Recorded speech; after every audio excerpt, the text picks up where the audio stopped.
Hey, what's up you guys, it's Dorothy and welcome back to my channel. In today's video we're going to go into chapter 8 of Dead Girls Can't Tell Secrets by Ch8.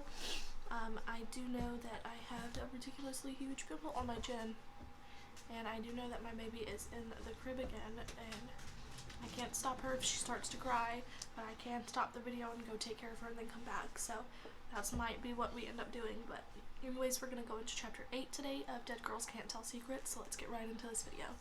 This video may contain sensitive topics and foul language. If you do not wish to continue, please click off the video now. You have been warned. Chapter 8, Friday morning. I hop into Grant's truck carrying a full duffel bag. What is that? He asked when I hefted over in the passenger seat into the back alongside his own bag. My stuff for the weekend. The weekend, he stares blankly.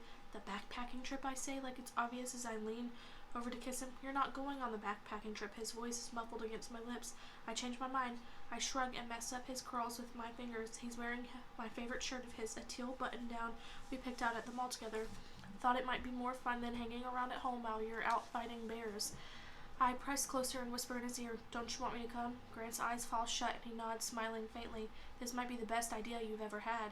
Hey, I say, heat rushing through me at the thought of spending a weekend in front of a crackling fire, cuddled up in Grant's arms.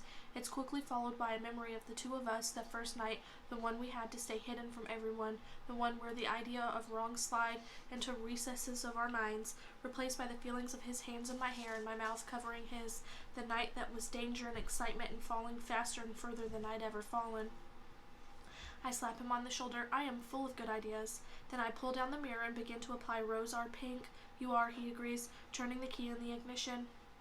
The truck rumbles to a start and we lumber off down the road, which is why I'm hoping this plan doesn't have anything to do with Piper. He glances over at me, and there it is again, the look. I slump back in my seat. Of course not. You were totally right about all of that. I was just searching for someone to blame. Guilt presses down on me like a weighted blanket. The truth is so heavy I can barely breathe. Someone was always to blame, and if I'm wrong about all of this, about Alex, there's only one person left. My thoughts flash to that day, to the last time I saw Piper without a million wires attached to her body, the last time I saw her turquoise eyes open. They were filled with tears, and if she never wakes up, that's how I'll always have to remember her. Add that to the list of things I'll never be able to tell my boyfriend. I'm surprised your parents signed the waiver, Grant says as the truck turns onto our school's maple tree in Line Street. Another brick of guilt drops onto my shoulders. They took some convincing, but you know my parents. I let my head fall against the window so I don't have to keep looking at him as I spew lies.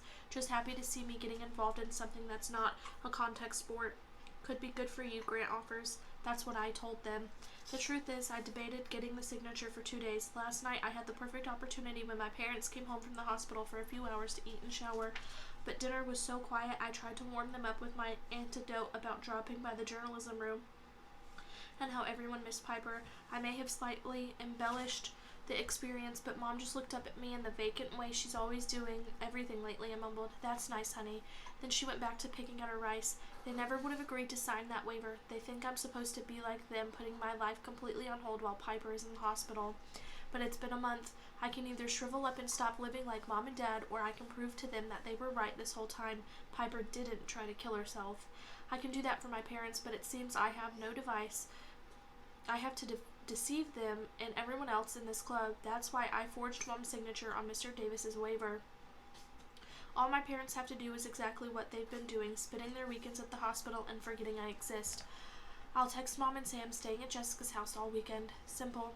Grant and I get lunch off campus even though Mr. Davis said to meet him in the gym at lunch to pack equipment. I can't very well go out into the wild for 3 days on cafeteria food. Hey, I'm going to talk to Jess real quick, I tell Grant.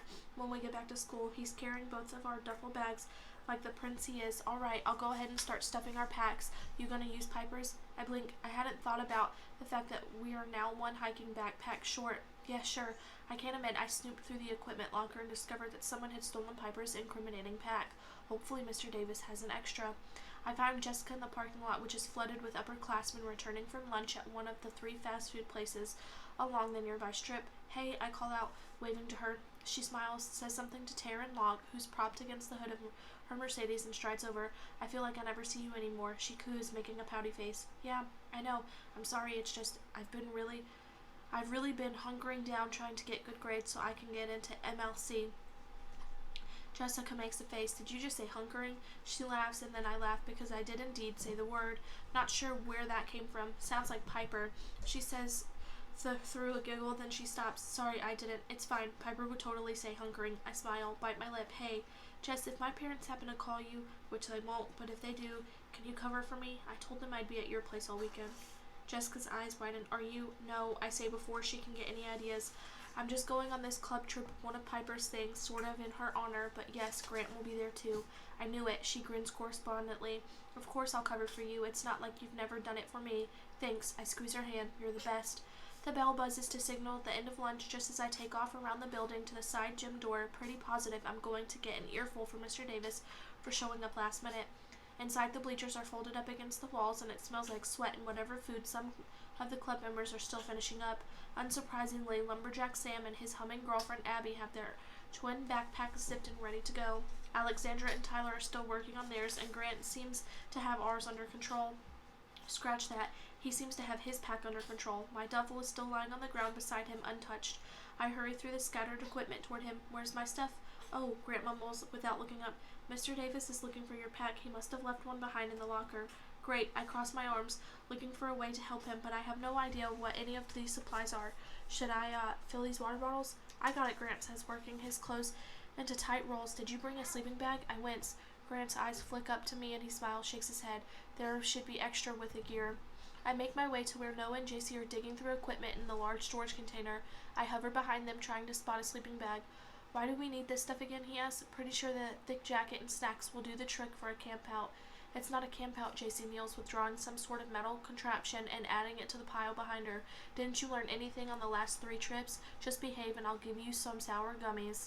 She grabs a cord attached to a couple of cylindrical objects and something about looks like a razor blade. What's all that? I ask, moving alongside her.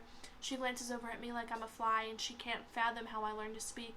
It's a ferro rod. Noah points at the cylindrical object, then the metal one, and that's the striker for starting fires. He sticks his tongue out at JC. See, Captain Alpine, I did learn a thing or two. Literally 2 things, she mutters. Why don't we just bring a lighter, I ask. What are you doing in this club, Savannah? JC asks, going back to rifling through the box, and her gray fleece pullover, black nylon cargo pants, and hiking shoes. It's obvious she's a seasoned pro, not like Noah and me who are wearing Nikes and jeans. I came to bask in your delightful presence. I'm serious. She stands up at me at a mere 5'5". She still towers over me. It was bad enough that your boyfriend stuck around, but now I have to look at you too. What is it with you not wanting anyone else to join your damn club? She flinches. I told you, I didn't threaten Piper. Yeah, well, someone here did. Empty-handed, I march back toward Grant and spot Alexandra along the wall, staring at me. She wrenches her eyes away and messes with the zipper of her purple vest, but it's too late. This is the 3rd time I've caught her watching me this week. I haven't been able to prove she's Alex, not by any discreet mean. Maybe it's time to be indiscreet. Hey, Alexandra, I say, hurrying over to her. Can I speak to you real quick? She pauses, her hand still stuffed inside the pouch of her pack, then she nods, sure. After zipping up the pack, she rests it against the wall. I stride to the door, my foot tapping as I wait for her to follow. When she reaches me, confusion etched in her forehead, I check the hall before whispering, Did you speak to my sister the day she fell? The creases above her brows deepen. What? You heard me. Did you call my sister the day of her accident? Alexandra flushes. I don't even have Piper's number. You're telling me that you never called her or met up with her at Vanderbilt Point on September 16th. What are you talking about? She takes a step back and I realize my fists are balled at my sides. I don't have her number. You can check my phone. She pulls it out, thrusting it at me, but I bat her hand away. That's worthless to me. I know you didn't use that phone. Give me just a second. Sorry, had to take care of baby girl, but anyways.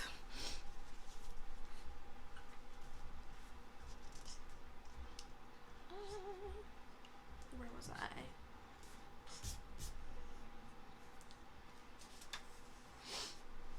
That's worthless to me. I know you didn't use that phone. She frowns and lowers her phone to her side. Savannah, what are you talking about? Someone sent my sister up to the point that day. Someone threatened her, told her to quit this club. Someone spoke to her on the phone twice that day. Someone named Alex. You're the only person in this club named Alex. And what I want to know is, were you at the point with her that day? Alexandra pulls out her phone, unlocks it, and starts scrolling through.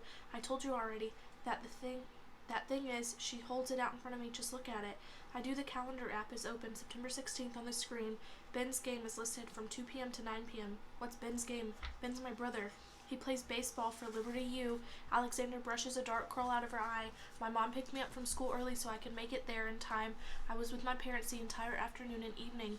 We even went to dinner with Ben after the game. If you don't believe me, ask anyone in my family. I must not be hiding my disappointment well, because she adds, I looked up your sister. When she joined this club, I saw it as an opportunity to learn from her even more. She glances at the rest of the club members finishing their packs. But if someone really threatened Piper, we should tell Principal Winters. We can't, I say suddenly, regretting my tactics. The evidence is gone. Whoever did it stole Piper's pack, which had the threat written in it. So what are you going to do? A shrug. Go on this hike, find out who had a reason to threaten my sister. Alexandra looks like she might say something, but the sounds of footsteps forces us apart. Mr. Davis approaches the door, a blue pack slung over his shoulder, over his arm by the straps. Couldn't find Piper's, but this one will do. I lift it, jiggle it up and down. Shouldn't it be heavier? Piper's had a tent. You don't need a tent, he says. Someone else will share. A few yards away, Grant catches my gaze and makes eyes at me, my cheeks blaze. JC's not standing guard over the equipment anymore, so I trudge toward it to search for a sleeping bag. A wad of green nylon is nestled in the corner. I tug it out, irritation needling me.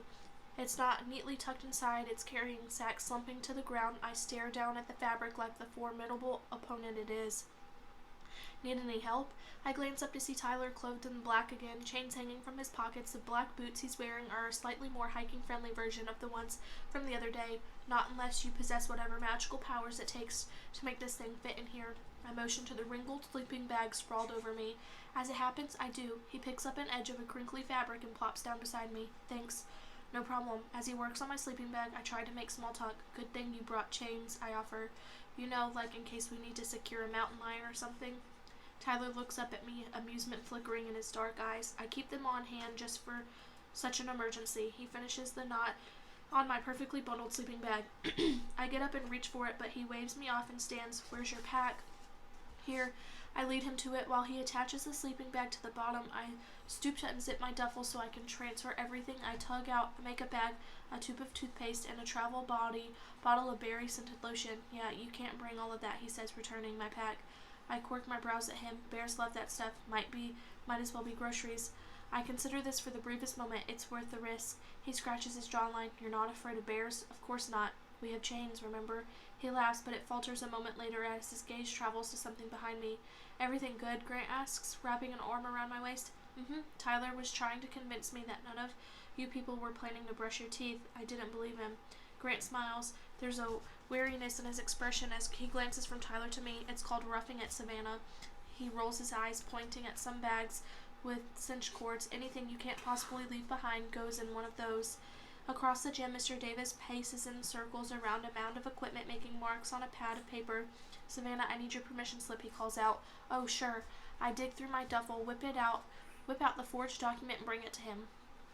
By the time Grant and I get to the rest of my gear pack, Mr. Davis is by the door. Come on, people, I said we needed to get out of here by 1:30, and it's almost 2. We don't want to be stuck on that trail at sundown. No, we certainly don't, Noah says, in a ghoulish voice. That's when they come for you. Shut up, Noah, I say in my older sister voice, the way I used to whenever the 3 amigos were annoying me, but he barely cracks a smile. I'm not that sister figure anymore. Okay, Mr. Davis says, making more marks on his paper. Looks like where's Alexandra? He sighs, slamming the pen against the clipboard. Sorry, calls a voice from the doorway. Alexandra's out of breath and waving a water bottle. Forgot this in my locker, but I'm all set now. Good, says Mr. Davis, making one final mark before placing a wide-brimmed khaki hat on his head, because we're leaving. Heading into the depths of the wilderness with a bunch of people I can't trust, because one of them knows what happened to my sister the day she fell. That is the end of chapter 8. I will see you guys in the next video. Bye.